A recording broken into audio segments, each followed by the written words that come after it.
तो सच्चे अर्थों में मैं बता दूं कि अगर ज़रूरत है तो इन दोगले मानसिकता के लोग जो दो मुँहे बातें करते हैं, ये लोग दो मुँहे सांप है, इनकी भी पिटाई बहुत ज़रूरी है। क्योंकि इनकी जब पिटाई होगी तब ये बोलना बंद कर देंगे कि आतंकवाद का कोई धर्म नहीं होता। अरे नालायकों, आतंकवाद का धर्म नहीं होता तो क्यों आतंकवादी सिर्फ एक ही मजहब के लोग बन रहे हैं? क्यों हर आतंकवादी इस्लामिक सोच वाला ही है? आखिर क्यों?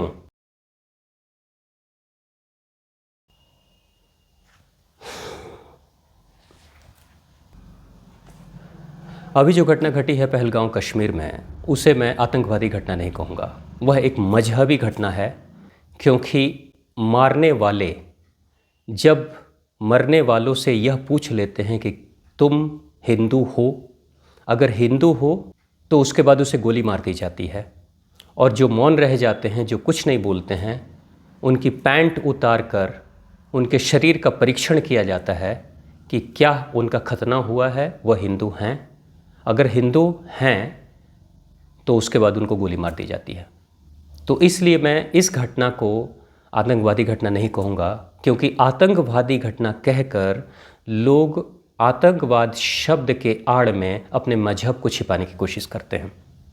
यह लोगों को, समाज को मूर्ख बनाने की एक विधि है।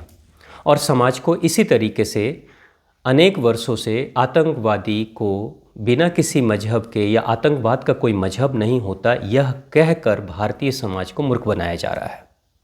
जबकि सच्चे अर्थों में यह एक मजहबी घटना है। जो इस्लामिक आतंकवाद चला रहे हैं वही लोग आतंकवादी शब्द के आड़ में अपने मजहब को छिपाने की कोशिश करते हैं।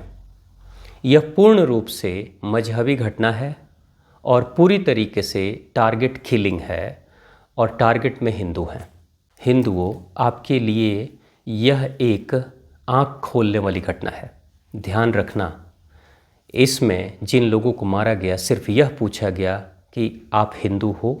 अगर हिंदू हो तो गोली मार दी गई, या परीक्षण करके गोली मार दी गई।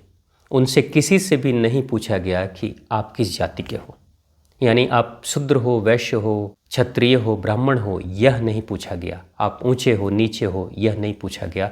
आप हिंदू हो तो गोली मार दी गई। अभी से भी आंखें खोल लो, नहीं तो आने वाले समय में आपके साथ भी वही होने वाला है जो अभी पहलगाम में हुआ है। इसलिए जातियों में बंटने की कोशिश मत करो। जातियों में बंटोगे, बर्बाद हो जाओगे। जब आप असंगठित होगे तो आप खत्म हो जाओगे, आपका नाश हो जाएगा। और हाँ, हिंदू समाज के, हिंदू धर्म, सनातन धर्म के वो धर्म गुरु जो जाति के नाम पर कोई भी बात करते हैं और अपनी भी जाति की महानता को बताते रहते हैं, ढिंढोरे पीटते रहते हैं, मैं आपको भी यह कहना चाहता हूँ कि आप भी इस समाज को तोड़ने में अपनी भागीदारी निभा रहे हैं।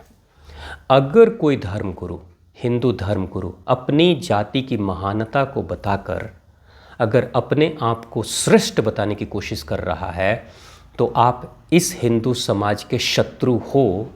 और हिंदू समाज के सभी लोगों से मैं अपील करता हूँ कि इस तरह का धर्मगुरु जब भी कोई अपनी जाति, बड़ी जाति का बखान कर रहा है, उसको बायकॉट करें, क्योंकि ऐसे ही लोग समाज को तोड़ रहे हैं।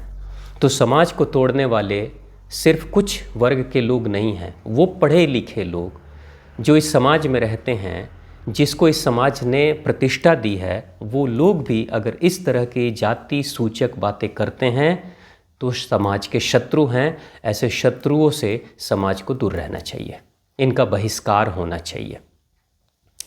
अब दूसरी जो सबसे महत्वपूर्ण बात है कि क्यों यह जो घटना घटी है पहलगाम में, जो हिंदू पर्यटकों को मारा गया, इसी वक्त क्यों मारा गया?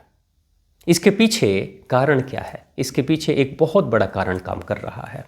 इस वक्त भारत में अमेरिका के उपराष्ट्रपति जेडी वेंस विजिट पे हैं, यात्रा कर रहे हैं। और जब कोई इंटरनेशनल पर्सनालिटी, अंतर्राष्ट्रीय मेहमान जब भारत में आता है तो अकेले नहीं आता, उसके साथ इंटरनेशनल मीडिया भी आती है। पूरे विश्व की मीडिया की नज़र रहती है कि क्या गतिविधि हो रही है। अगर कश्मीर में आतंकवादी घटना घट रही है तो यह घटना पूरे विश्व के स्तर पर जाएगी, यह बताते हुए कि कश्मीर सुरक्षित नहीं है। आपको याद होगा कि दिल्ली में भी हिंसा हुई थी और हिंसा का वक्त था जब डोनाल्ड ट्रंप अमेरिकन प्रेसिडेंट राष्ट्रपति भारत आए हुए थे। उसी दिन हिंसा हुई और उस हिंसा को करने के पीछे सुनियोजित तरीके से, वेल प्लान्ड तरीके से वो सारी चीज़ें की गई थी ताकि जो अंतर्राष्ट्रीय इंटरनेशनल मीडिया है वो उसको कवर करे और बताए कि Delhi is not safe, Delhi सुरक्षित नहीं है।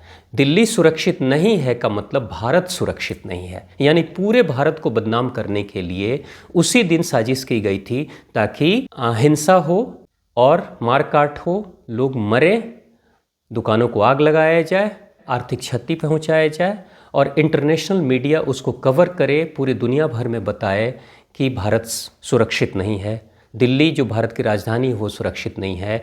इसके पीछे जो मुख्य कारण है वो बड़ा गहरा है। महत्वपूर्ण कारण यह है कि आपको पता होगा कि कुछ समय पहले इंटरनेशनल हैप्पीनेस इंडेक्स आया था और लगभग ये हमेशा ही आते रहता है। इंटरनेशनल हैप्पीनेस इंडेक्स में भारत से भी बेटर, भारत से भी बेहतर बांग्लादेश को बताया गया था। आप बांग्लादेश की स्थिति क्या है आपको पता है, सब किसी को पता है। क्यों हैप्पीनेस इंडेक्स में भारत को निम्न श्रेणी का बताया गया? इसलिए ताकि भारत एक ग्रोइंग इकोनॉमी है, अर्थव्यवस्था यहाँ की बहुत तेज़ी से आगे की तरफ बढ़ रही है और विदेशी निवेश भारत में आए उसे रोकने के लिए भारत को इंटरनेशनल वर्ल्ड इंडेक्स में बताया गया कि भारत सुरक्षित नहीं है, भारत में खुशी नहीं है, भारत में शांति नहीं है, ताकि जो अंतर्राष्ट्रीय निवेशक हैं वो भारत में आकर निवेश न करें, इन्वेस्ट न करें। क्योंकि किसी भी देश की अर्थव्यवस्था अगर मजबूत हो जाती है तो उस देश की तरक्की होनी शुरू हो जाती है और जो भी विदेशी हैं, जो भी वो देश के लोग जो नहीं चाहते हैं कि भारत की तरक्की हो, भारत में एक अस्थायी गवर्नमेंट आए, तो उन लोगों ने ही ये सारी साजिशें की हुई हैं और उसमें भारत को बदनाम करने के लिए इंटरनेशनल मीडिया के समय ही लोगों को मारने की घटना हुई है। कश्मीर जो बहुत तेज़ी से अब ग्रो कर रहा था पर्यटन की दृष्टि से, और आपको पता है अगर आप भी कश्मीर गए होंगे तो एक व्यक्ति यानी प्रति व्यक्ति अगर खर्च कह लें तो एक व्यक्ति कम से कम 5,000 रुपये एक दिन में ज़रूर खर्च करता है, जबकि खर्च करने वाले तो लाखों में हैं, लाखों रुपए खर्च लोग करके आते हैं।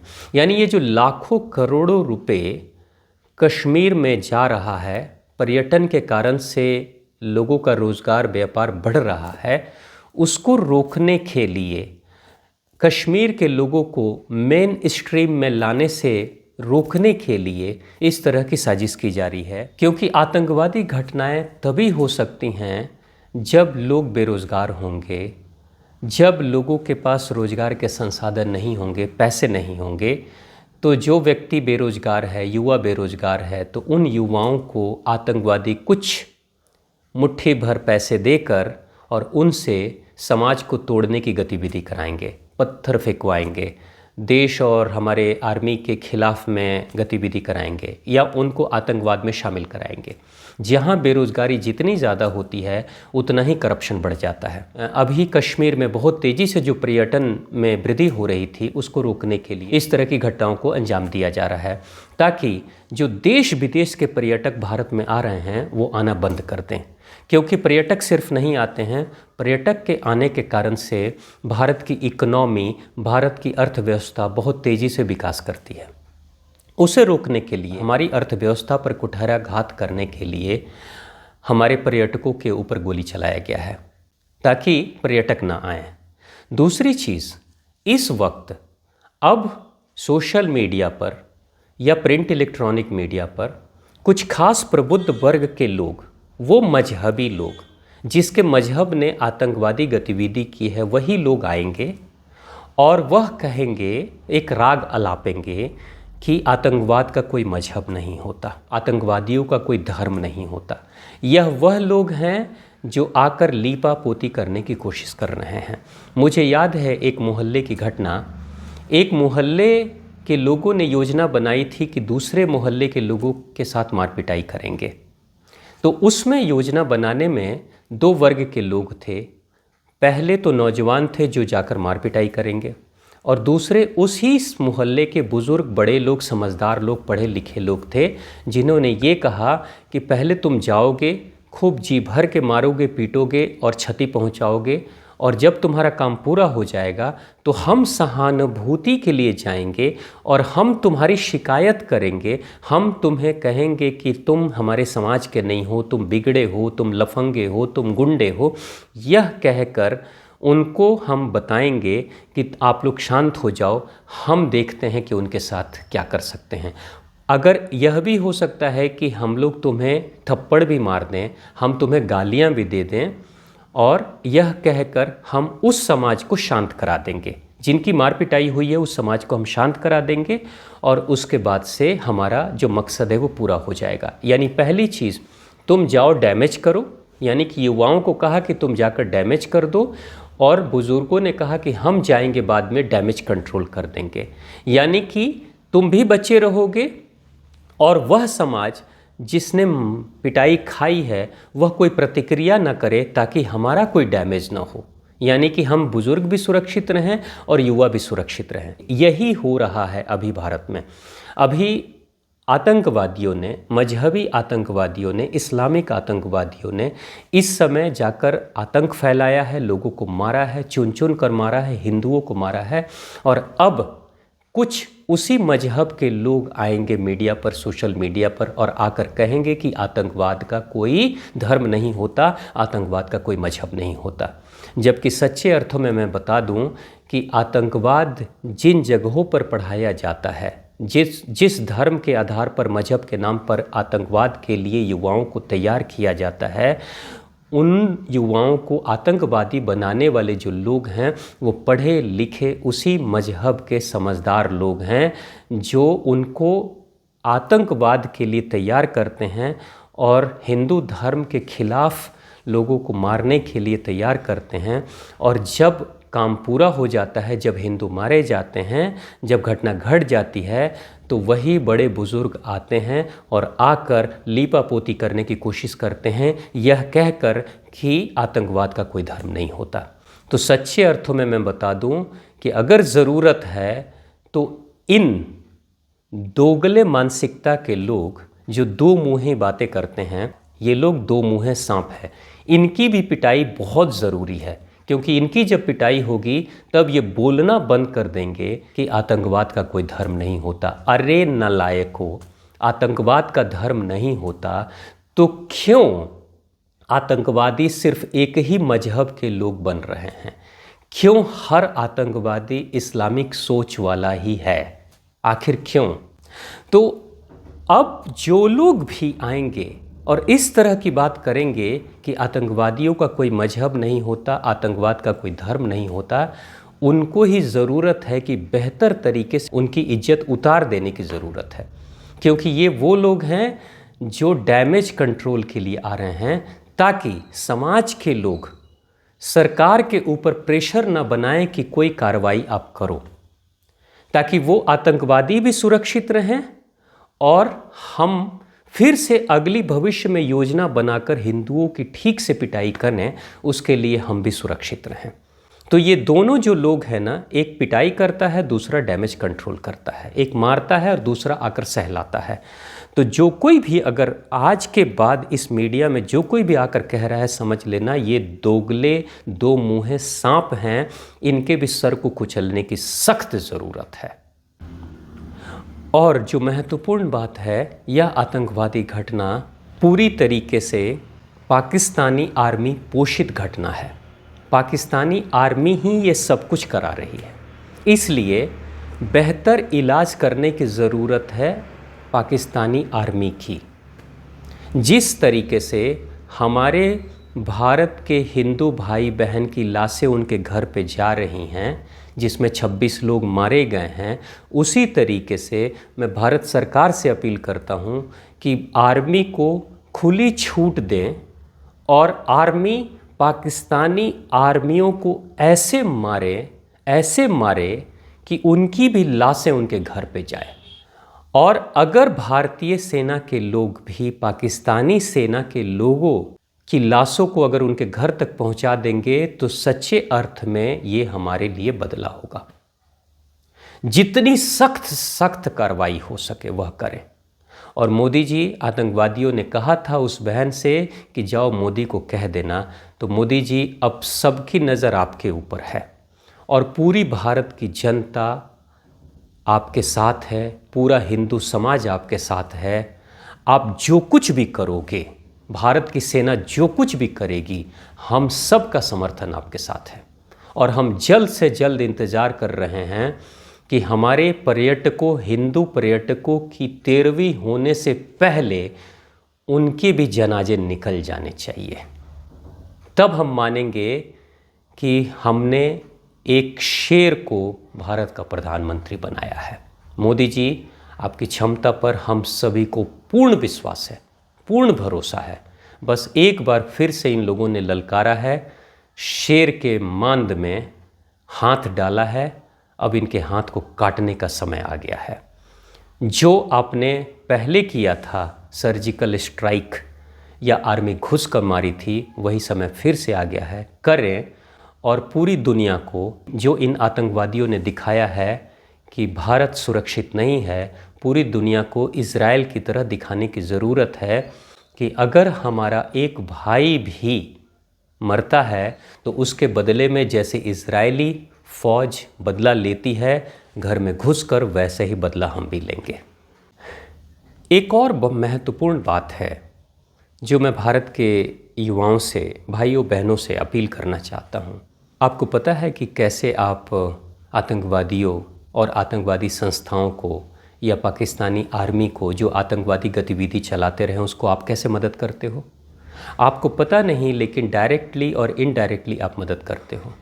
जितने भी नशे के पदार्थ हैं, अफीम, चरस, गांजा, हेरोइन या जो कुछ भी नशीली पदार्थ हैं जिसको कि नौजवान लड़के लड़कियों के स्कूल कॉलेजों में सप्लाई किया जा रहा है और लड़के और लड़कियां जिनकी लत में जा रहे हैं, नशा कर रहे हैं, टीवी मीडिया के माध्यम से, सोशल मीडिया के माध्यम से, फिल्मों के माध्यम से जो नशाखोरी को बढ़ावा दिया जा रहा है। जब किसी फिल्म का हीरो नशा करता है और वह शराब पीता है, वह दारू पीता है, वह सिगरेट पीता है, तो उस समय जब नशाखोरी को प्रमोट किया जाता है तो उस वक्त में जब आप भी नशा करने लगते हो तो आप उन्हीं आतंकवादी संस्थाओं को फंडिंग करते हो, क्योंकि मैक्सिमम आतंकवादी संस्थाएं चलाने वाली जो भी संस्थाएं हैं वो सब के सब को फंड आता है चरस, गांजा, हेरोइन, अफीम के बेचने से।